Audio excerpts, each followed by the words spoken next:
എനിക്ക് മറുപടി പറയാനായില്ല. എന്തു പറയാൻ തുനിഞ്ഞാലും ഞാൻ കരഞ്ഞു പോകുമായിരുന്നു. മഹാസങ്കടത്തിന്റെ കടൽ എന്റെ ഉള്ളിൽ അലയടിച്ചു കൊണ്ടിരുന്നു. സന്താനം സാർ എഴുന്നേറ്റ് എന്റെ അരികിൽ വന്ന് എന്നെ ചേർത്ത് പിടിച്ചുകൊണ്ട് പറഞ്ഞു, ഗോപാൽ, നമ്മൾ എത്രയോ ആഴമുള്ള പഴമകളിലേക്ക് സഞ്ചരിച്ചു. നൂറ്റാണ്ടുകളുടെ പിറകിലേക്ക്, അവിടുത്തെ മനുഷ്യരിലേക്കും അവരുടെ കാലത്തിലേക്കും. എന്തായിരുന്നു അവരുടെ ജീവിതം അല്ലെങ്കിൽ ദുഃഖം? നമുക്കറിഞ്ഞുകൂടാ.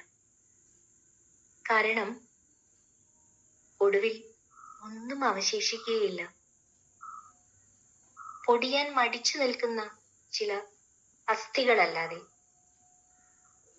കെട്ടി ഉയർത്തിയ പടവുകളുടെ ബാക്കികളല്ലാതെ, കോറി വരച്ച ഏതാനും മുദ്രകളല്ലാതെ. അതെല്ലാം ഓർത്താൽ എത്രയും ഹ്രസ്വമായ ഒരു ഭൂതകാലമല്ലേ നമ്മൾക്കുള്ളൂ. ഒന്നുകൊണ്ട് വിഷമിക്കരുത്, ഒന്നും.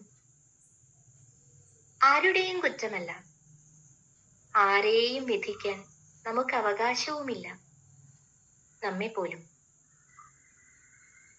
ഒന്നും ആരുടെയും കുറ്റമല്ല. എന്തിനാണ് അദ്ദേഹം അങ്ങനെ പറഞ്ഞത്? അല്ലെങ്കിൽ ഏതേത് നക്ഷത്രങ്ങളെ നോക്കിയാണ് അദ്ദേഹം അത് മനസ്സിലാക്കിയത്? ഇപ്പോഴും ദുരൂഹമാണ് എനിക്ക് ആ വാക്കുകൾ. എന്നാൽ എന്റെ ജീവിതത്തെ സമഗ്രമായി അത് രേഖപ്പെടുത്തി. അവയിലൂടെ എന്നെ അദ്ദേഹം സാന്ത്വനിപ്പിക്കാൻ ശ്രമിച്ചു.